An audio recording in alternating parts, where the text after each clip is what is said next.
Hello and welcome back to the Arsenal BiteSize Podcast. I'm FPL Nima and I'm of course joined by my co-host Clayton. We're here to do our first match day review of game week 1 versus Crystal Palace at Selhurst Park. And we're going to look over the 2-0 victory in a quick 30-minute bite-sized pod going forwards. How are you doing, Clayton? I'm good. Nowhere else better to be, is there? It's Friday night, whole league watching, and we got off to a win. So I think that just dictated my mood for the rest of the weekend. To be honest, I could have been told the most devastating news, and I wouldn't have given a shit. I was on cloud nine all weekend. How about you? How you doing? Did you go to I'm Fest great. again? Yeah, I went in on Friday. It was good this year to be there and actually have Arsenal win something. Whatever happens now, we know we've got more points after 3 games than we did last year, regardless of what else happened. So it's a brilliant start to the season for us. Really happy with the clean sheet personally. I think just kind of give people a quick overview of what we're going to cover today. So we're going to do a quick kind of 2-minute summary. Both of us are going to give a summary of our perspective on the match against Palace. And then we're going to go through some kind of interesting statistics that we found and some graphics that I think you'll find useful in the chat. If you're listening on podcast, I definitely recommend you checking out on the YouTube some of these graphics because they're really incredible content and give you a good perspective of what happened. And I think Clayton will chime in as well about kind of from an eye test point of view, like how that compares to the numbers that we're going to look at. So I'm just going to put up the lineup. So we both predicted this lineup. There's not much more to say apart from it's probably the easiest lineup for us to predict this season. So it might get more difficult as the weeks go on. But yeah, we got 11 out of 11 starting and very happy for me to see Martinelli get that goal after talking him up all of preseason. But yeah, do you want to give your summary first? Do you want to go ahead and just tell us kind of, I guess, just a 2-minute summary of how you found that game?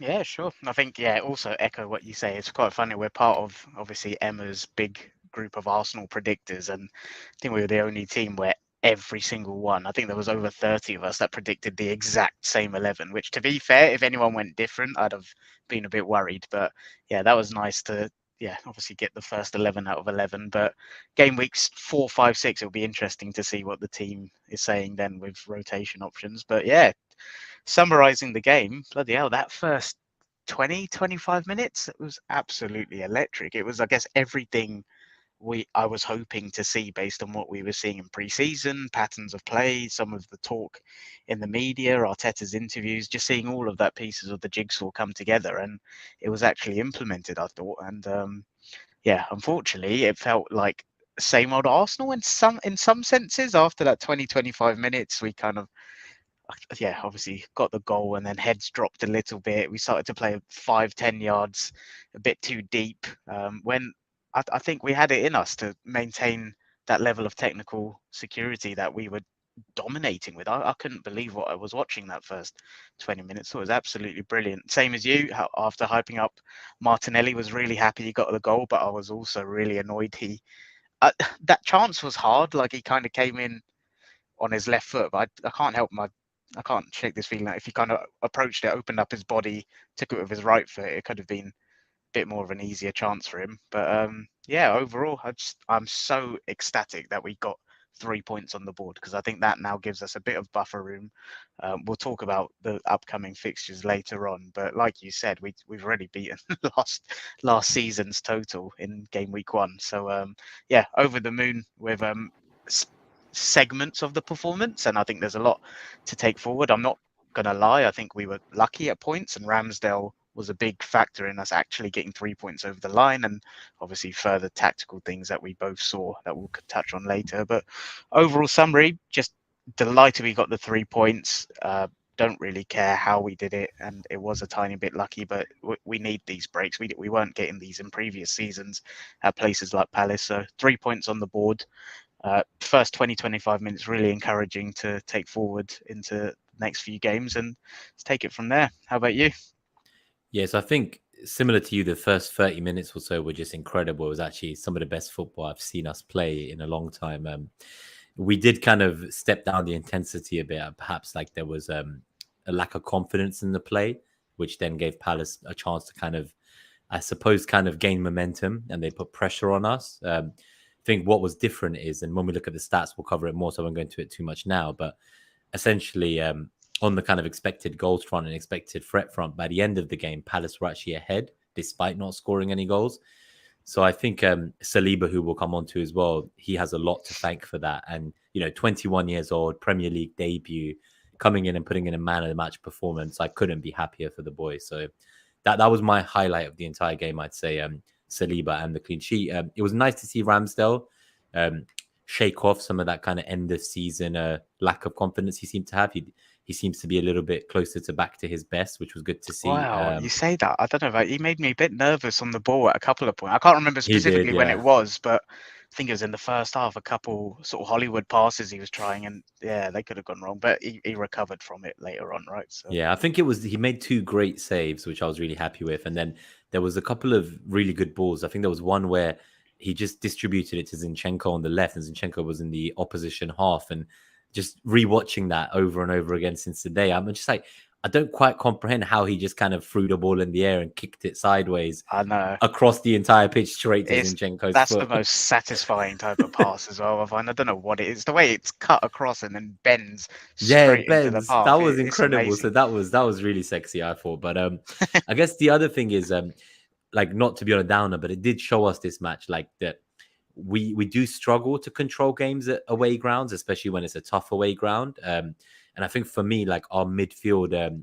was lacking in possession. So I don't think any of them had a great game. So like, Partey wasn't really at his best. Odegaard, he got forced into doing some stuff where I don't like to see him. I think last season he gave away a penalty when he had to run back to the box and defend. And it was similar this time where there was moments where I see him like running back to defend, and I'm kind of thinking, why are we not controlling the midfield? Why is he the one defending? Like, what's going on? And it's not his strong point, of course. That's not what we signed him for. But I think we need to get better at controlling the game and the possession in the midfield when we're away from home.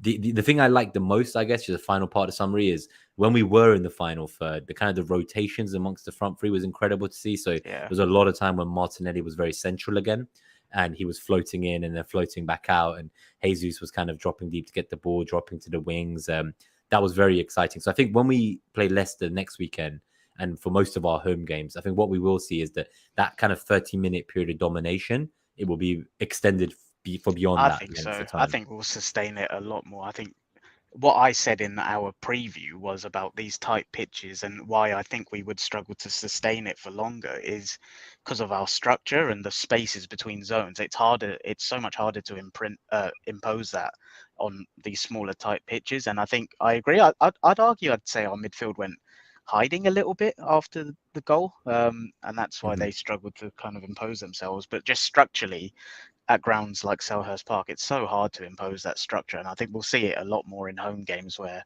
same as you, I think we'll be able to sustain it for a lot longer than 30 minutes because of the sheer size of the pitch and being able to maximize those zones in between players.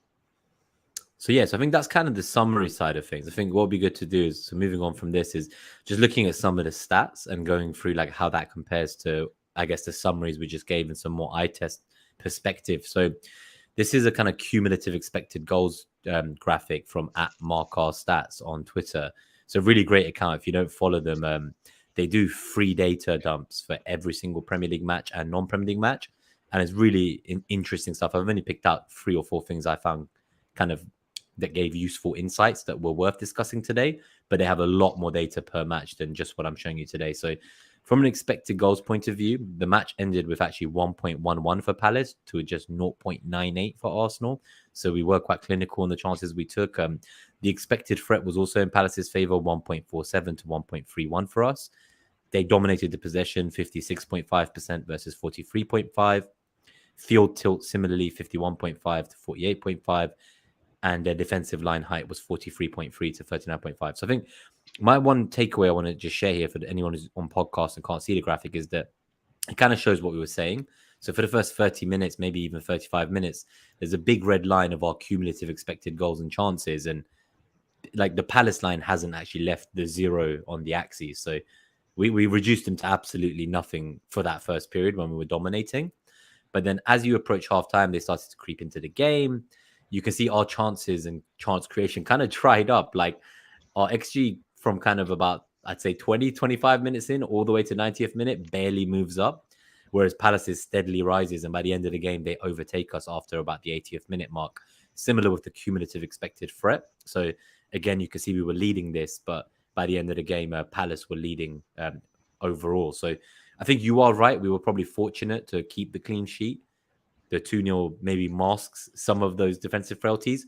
But I want to move on from here and talk about the man of the hour, because I think the reason that clean sheet was kept is purely down to one man, and that is William Saliba, 21 years old, been an Arsenal player for 3 years. Feels like we've been talking about him forever, and we finally got to see his Premier League debut, which was incredible. So just to tell the podcast listeners, he played 90 minutes, made 6 clearances, 7 recoveries, 1 tackle. He was dribbled past 0 times, won 4 ground duels, 1 aerial duel. He had 62 touches. In fact, he had the highest pass completion rate in our team, 45 out of 48, around 94% pass completion. I think second best was Xhaka at like 84%, which is great for midfield. But again, it's just incredible to see what Saliba was able to do. And I guess it's just the presence he had.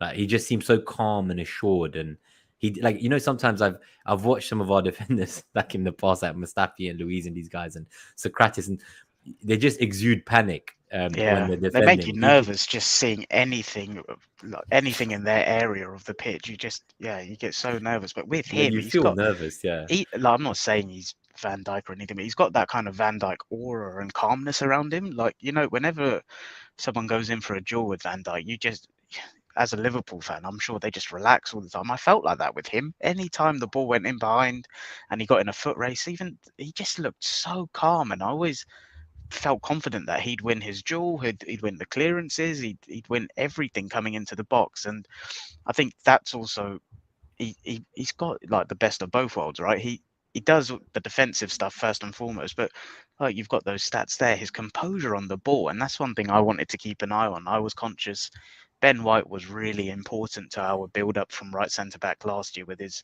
technical ability and his passing and the way he can run with the ball into midfield. And I've seen Saliba's stats before, but I've never actually watched him myself for a full 90 minutes. And just seeing his composure on the ball and the way he kind of dictates the tempo of the first phases of build-up by waiting for people to go into certain zones and then move it on and shift structures. I thought it was an unbelievable start. And yeah, that was his Premier League debut, and made me laugh. I don't know if you saw Maguire's interview yesterday saying, "Oh, Martinez and I haven't actually played together, so it will take some time." Look at Saliba and Gabriel, the way they just slotted in together. And I can't speak highly enough about the guy, to be honest. That was absolutely brilliant, and just really excited to watch him develop with us, to be honest. Looks like we've got a gem. Yeah, I think after that game, he's probably made himself undroppable. So you do wonder that when Tomiyasu returns, it's probably going to be one of Ben White or Gabriel that gets dropped. I don't see how someone playing at that caliber can be dropped unless he has it. Like, I think, like you say, let's not get carried away. It is one game, and with defenders, like, consistency is key. So we do want to see this over. I remember when Mustafi first joined, we didn't like lose a game for like 8 months or something, and then we saw how that one ended up. So I have more faith in this guy. I feel like his mentality is spot on. Just the final stats, he made 5 long balls and had a successful dribble attempt as well. So yeah, I think honestly, I was just so happy to see him. I think he's everything we thought he would be, and I do think that the loans away helped him get regular game time. We didn't have Europa last year. It would have been difficult for him to play like assured minutes every game. And I know like the French league isn't maybe the most competitive, but he did obviously have great games against the likes of Mbappe and Neymar and those guys. Yeah. So, and something I saw, which is just a funny one, is so after the match as well, Van Dijk followed him on Instagram. I just thought I'd put that out. Oh, did he? Yeah, goats, no goats. Game. Yeah. Yeah. It's just one thing you said there, like touching on the loans. I've said it for a while. I think he's been managed perfectly, to be honest. Like, okay, not perfectly. There's been some things come out about how he felt he wasn't sort of personally. There was that period when we were going to loan him, didn't secure a loan. He played the half a season in the under 21s or something. But I think that was bad. But we came out and said we fucked up and like we should have found them alone before January, right? Like, we know we made that mistake. I think just like generalizing and looking at an overview, we signed him at 18 years old. Like, he's this good now, but who would have?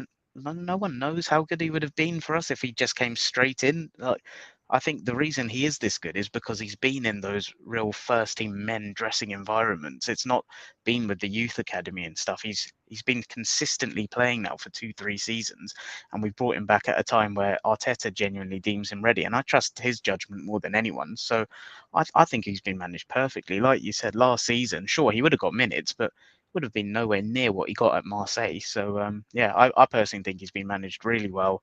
And yeah, like you said, it's one game, need to see it consistently, but I think there's things there you can tell are sustainable. It's not like a blip or a one-off. So yeah, really, really promising debut. You're on mute, mate. Let's just give a couple of quick shout outs to everyone who's come tuned in live to support the cause. So I think we hit our largest number of concurrent live viewers at some point while we were on the stream. So that's great news on our 4th episode. We've got Mike Halpin always supporting us. We really appreciate that. We were just saying before the stream how we can always count on Mike. He's one of our heroes. So good evening to you too, mate. Good to see Dan, FPL fella. Thanks for tuning in, mate. Yeah, massive. Jasker and Singh as well, who submitted a question on Twitter, we'll get to shortly in the next 10 minutes. Glenn Harriet, good to see you, mate. And then Bobby Love as well, another one of our gooners who you went to obviously the Newcastle away game with last season. Yeah, we tried to forget that game. It's good meeting Bobby, but we tried to forget that game, pushing that out of my memory. I think they all make a solid point.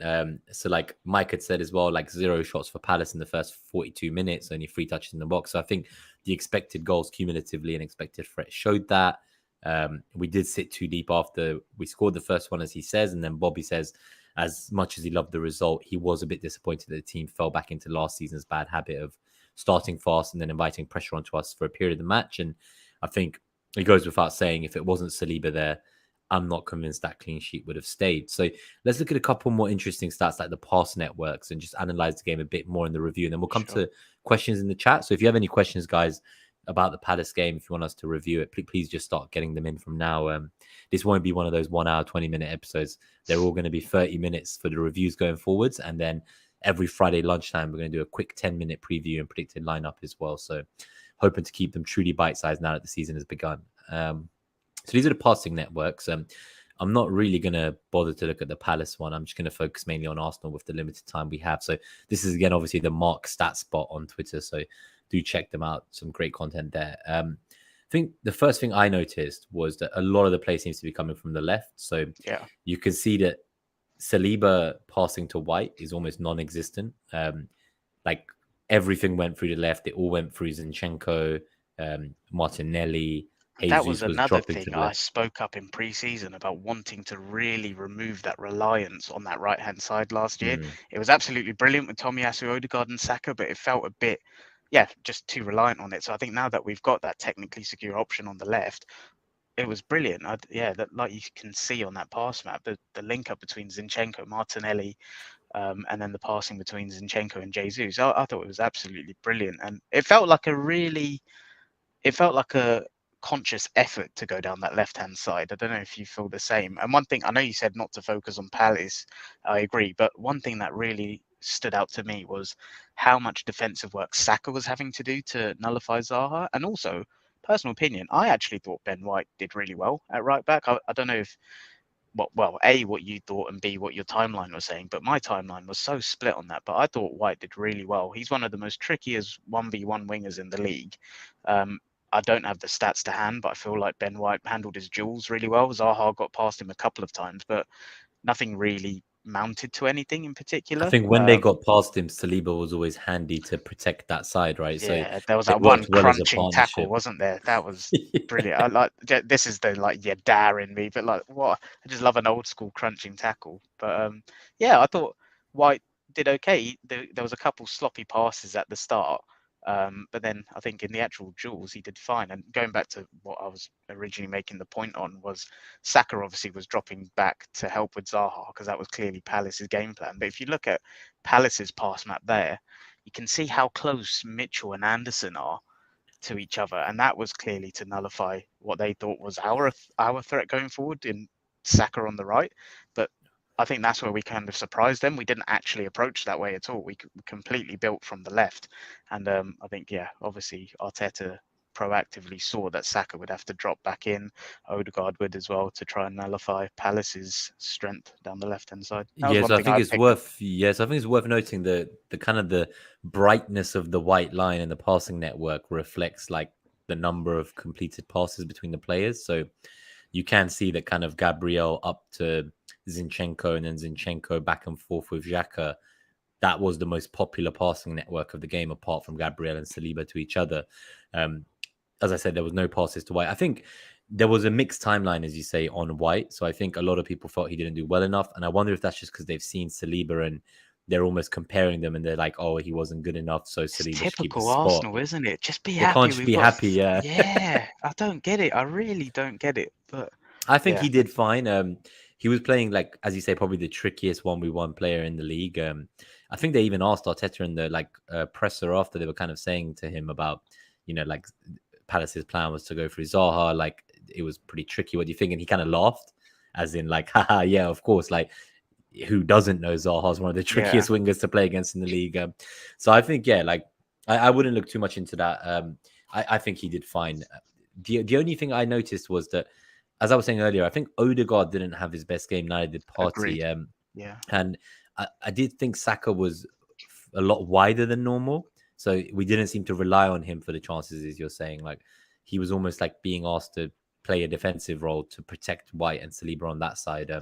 So I think maybe that's why we didn't see him create in the attacks much. Let's go to the next one. So this is just a very high level one. And to kind of explain to the podcast listeners who can't see these graphics, the one on the left is around kind of when someone passes the ball, is there an increased or decreased chance of scoring? So like what this really tells me is just one thing, which is that when Zinchenko was the one passing the ball, that's when we had the highest chance of scoring in the game.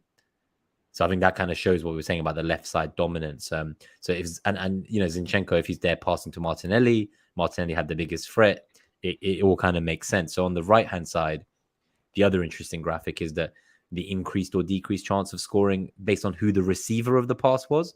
So again, here Martinelli was our best player in terms of when he received the ball in this match, we had the highest chance of scoring. He had a 0.36, and then this unexpected threat received.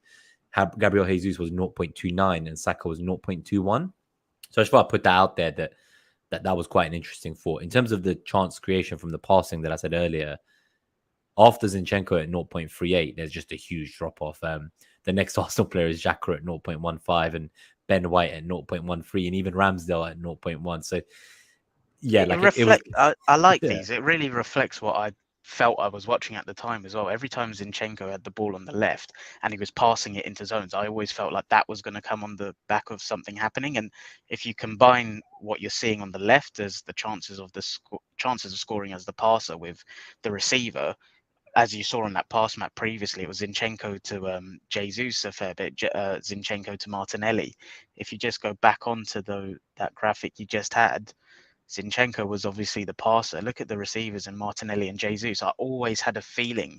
I know it didn't actually translate to anything because we scored from a set piece, and then obviously it was I'm going to say a fluky goal for the second, but I just had that feeling that every time Zinchenko was picking up the ball in those left areas, when sometimes he was in that pivot role, like we've said, forget formations, just think of zones, but every time it went into Martinelli, Jesus, I felt like something was going to happen. And talking about that electric start, Jesus in those first few minutes, the way he was just nutmegging people, going on the run, like dribbling, it was mental what we were seeing. And I think, yeah, I've gone on a bit of a tangent there, but I think it was going back to that link up between those three I found really exciting. And I'm looking forward to seeing more of that going forward. And I think, to be honest, I've seen a few people online a bit concerned about Saka and Odegaard's performance. I wouldn't be. I think it was a conscious decision to kind of build an attack down that left-hand side on Friday. And again, with being like a smaller pitch, we couldn't really create. And also, Palace are a well-drilled team, right? Like, sometimes I feel like I don't give them enough credit, and I focus too much on our sort of flaws. I think they restricted the way we want to sometimes play, so we weren't able to kind of build up everything on the left, create the overload to then switch to the right, because Palace was so well structurally drilled as well. And every time Odegaard and Saka got into those pockets, we weren't able to actually do anything in that right-hand area. And also, I wonder how much of it is that relationship with, it's Ben White playing at right back. They're not entirely in tune, perhaps, with that triangle that they used to have between Tomiyasu, Odegaard, and Saka on the right. That could be a factor as well. But I think it's something, like I said, they were obviously aware of Zaha, so I don't think we'll see that against Leicester. I'm looking forward to seeing how that maps out next week. Yeah, I think especially at home, as you say, with the wider pitch, we might see less of reliance on the left wing this time. But it's nice to see the left wing become more of an option as well, with the technical security now with Zinchenko from his kind of passing abilities. We will come to some questions about what will happen when Tierney's back and kind of what that means for Zinchenko, for the squad, what it might mean for Xhaka. But I think that's another interesting point. The final kind of stat to look at before we just go into the questions is the territories of control. So this was kind of Arsenal out of possession. And what that kind of shows me is that Martinelli, he kind of stayed up out of possession and he's kind of quite alone. And it's almost because Zinchenko covered 2/3 of the pitch out of possession on his own. He's very athletic. And his work rate is similar to that of Jesus, because again, Jesus basically covers half of the entire pitch through the middle out of possession on his own. So although I don't think, obviously, like he got the goal that he would have wanted, he did look great in terms of what he was providing for the team that we've lacked, and just the athleticism and work rate and pressing that we've not normally seen from Lacazette these days. It's nice to just have a mobile forward, I think. What you do see on the right, though, is Saka and White are almost on top of each other out of possession. And Odegaard's all the way back down there as well, which is where I was telling you I don't like to see him down there. But it reflects everything we saw, right? Like, this is brilliant. Yeah. Good find on this stuff. And then Saliba, he's just sitting right there on top of Ramsdale, protecting us from conceding, which is pretty exciting. In possession, I think this is an interesting one as well. So in possession, you do actually see that Zinchenko is a little bit higher up than White. And him and Martinelli and Xhaka have a bit of a nice triangle there, kind of with their graphics crossing over. The other thing I noticed immediately was that kind of Saka is actually quite up, but I think it's more that he's wide than that he's in the box. So it shows like a little bit of him in the box in possession, but I think he was just basically like more wide and trying to bring width, and then we would try and switch it back to the left. So these were just some interesting stuff around territories of control. But sorry, just touching on that. Just touch on that quickly. One thing you said as well, and which I agree with earlier, was the midfield clearly didn't keep control of the ball, right? Like, the first 20-25 minutes, the team structure was absolutely brilliant. And then things dropped off. Like, we reverted to old habits like we did last season, sort of playing 5 yards a bit too deep. And I don't know why, but that's one thing I would like to see more of our team. Just be a bit more brave, trust ourselves. We've got a good team now, like a really good team. We're well coached. I just wish they would have more bravery and confidence in their own ability, because I think it's a mindset thing. I really do. I don't think it's a cool, as we've seen with All or Nothing and stuff, right? Like, no spoilers for anyone that's not seen it, but Arteta isn't saying, okay, well done, we've gone 1-0 up, plus park that bus. He's not saying that at all. That makes me think it's a mindset thing. And for that reason, like, I love the guy. I think he's done a really good job, but Xhaka, in my opinion, is a tiny bit limited for what we now want to evolve to as a team.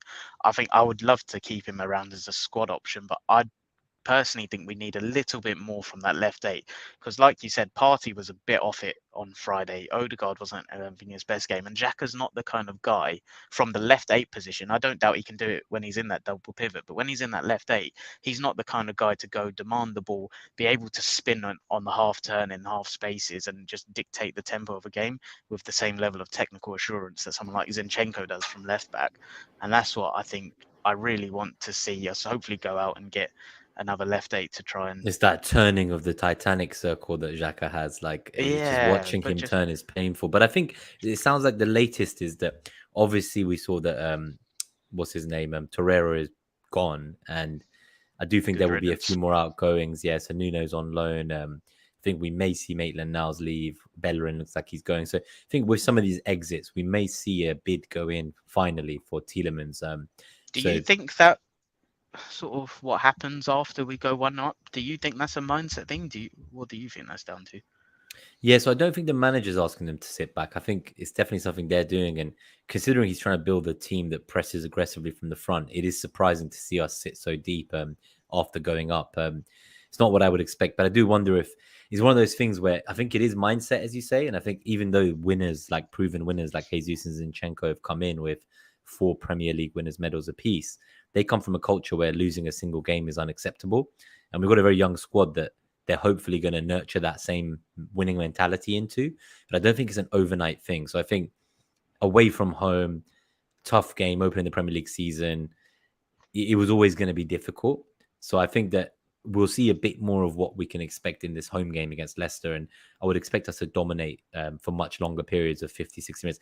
I don't think Arteta will be happy about having less possession overall and about the sitting back. And I'm sure he will have told them, having watched All or Nothing so far, it's really fascinating to see the human element and see kind of what gets discussed in the dressing room at halftime and full time. So I'm interested to see kind of what feedback he gives them now and like how they go and implement that. But I just think that it's going to take a few games, a few months of them all playing together to have the new mentality drilled into them. One thing I did like though was the move away. Like I was a big fan of it last year when we were up against it and Holding would come on in that back five. I quite liked that didn't happen on Friday, and instead the subs were. I was screaming for subs earlier than they happened, but when they did, I thought they were brilliant. Zinchenko, in my opinion, looked like he was struggling a little bit defensively, and I always found him 2-3 yards away from where he should have been. And I think Tierney coming on just gave us that sort of fresh legs, energy. He was able to get up and down that pitch. And then Nketiah, like I've been banging on about, I think he's a really good option now. He's turned into a really complete centre forward.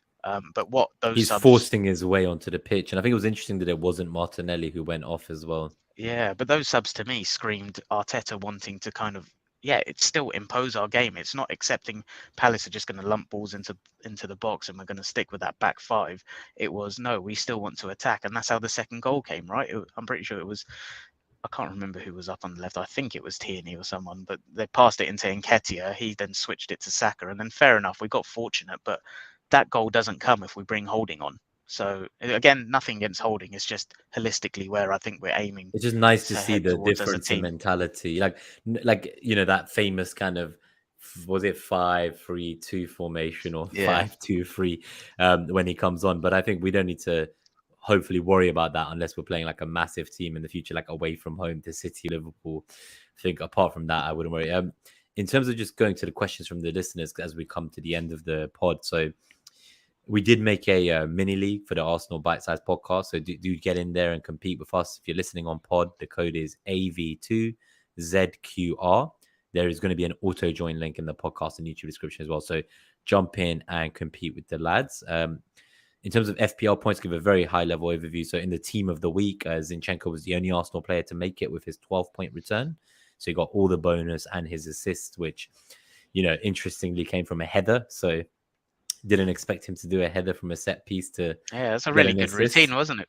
Yeah, I liked it. It looked like, I think Arteta said afterwards something about one of the set piece coaches had come up with it. So it sounds like we're trying new things, which is exciting. In terms of the rest of the points, so Saliba got 8 with some bonus, Gabriel 7 with some bonus, White 5, Martinelli 8, Saka 6, and Jesus, the most owned player in FPL history, got 2 points. But I would not be looking to sell him yet with the fixtures ahead. I think this was the toughest game out the way for the foreseeable future.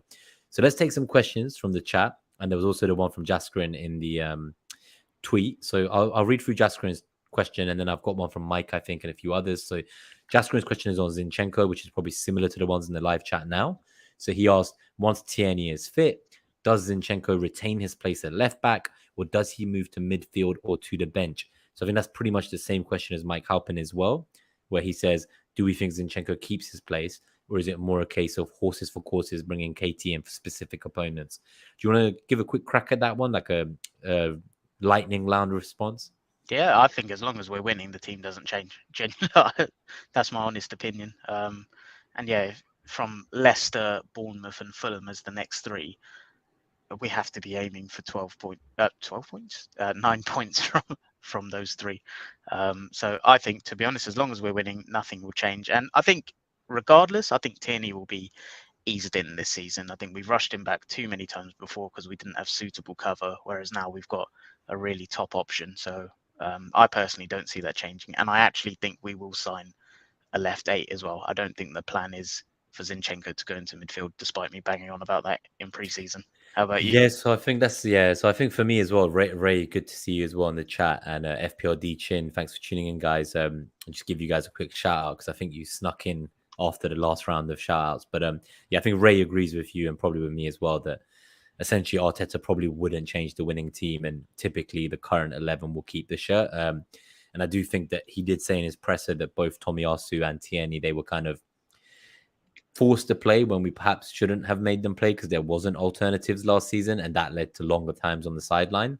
So I think with that idea of if we're still winning as a team, I don't see why he would rush them back. I think Tierney is maybe more defensively sound, as you were saying. So I have a feeling that in some of the tough games, like I think we have maybe Villa in that kind of game against United, maybe against a Chelsea, he might opt for Tierney just to be a bit more defensively sound. So I think we might see like a bit of rotation based on the opponent.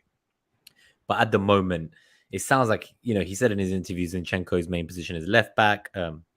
People had said that Zinchenko only came to Arsenal to play in his preferred position of CM. But then I saw an interview quote from Zinchenko, and he basically said, like, nah, like, I will play wherever on the pitch the manager wants me to play. I'm happy anywhere.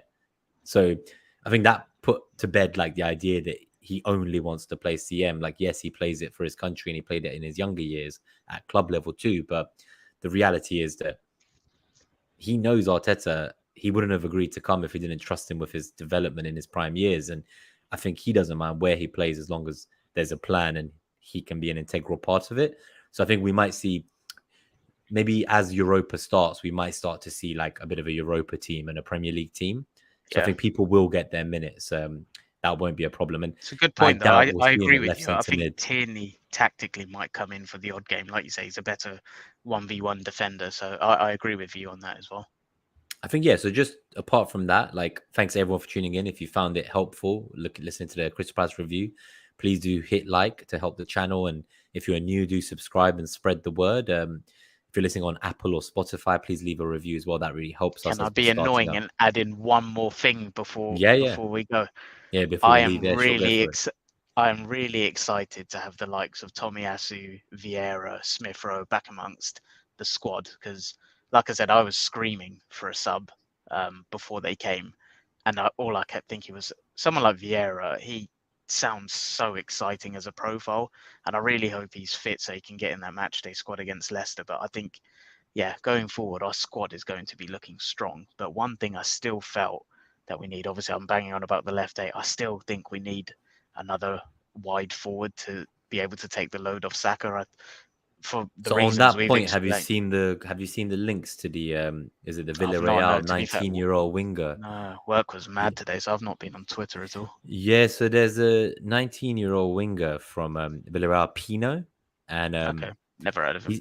he seems really good. He's just signed a new 6-year long-term contract, and I don't think he would want to leave. And I think the club are willing to sell him because they're looking to buy someone. I think they're trying to get Lo Celso, but to buy him, they need to raise funds, so they have to sell someone. And he doesn't really want to go. So I think they're happy to sell him because they need the money, but we're now trying to convince him to want to go. But I think he wants to spend one more year there to develop because he's like a star there versus being a rotation option for us. Okay. So we may end up buying this guy, this Pino guy, and loaning him back for a year potentially.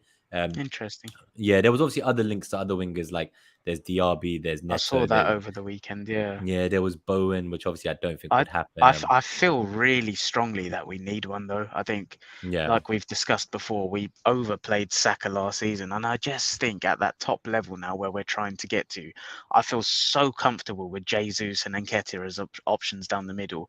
I feel so comfortable with Martinelli and Smith Rowe on the left.